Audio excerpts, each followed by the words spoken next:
پرسیاری چواردە ئەڵێ ئایا نەزەری جەنابەت لە مەوردی شێخ مەقدیسی و شێخ ئەیمەن چییە؟ ئایا ڕاستە کە ئەمانە مسەبیبی فیتنەی ئومەتن؟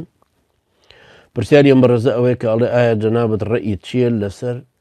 ئەبوو محەممەدی مەقدیسی کە لە ئوردونە خوای گەورە بیپارێزە و ئازادی کاوە شێخ ئەیمەن زەواهیری کە ڕیسی قاعیدەیە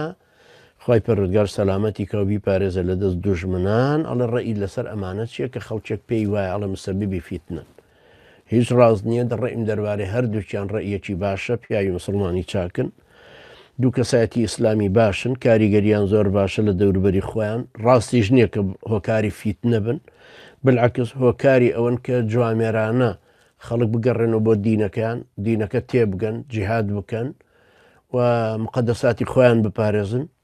ئەوە ئیشیانە ئەوانش خەڵکیشیان بۆ ئەمە پەروەردە کردو و هەوڵی شەدەن و خوای گەورەش مەحفوظیان کە و دەست بە باڵیانەوە بگرێ ئەوان ئەیانێ ئومەتەکە بگەڕێتەوە بۆ دینەکەی بۆی دینەکەی بۆ بگەڕێتەوە بە دەسەڵاتە شەرعیەکەی و خلافەتی ئیسلامی کە هەیبووە.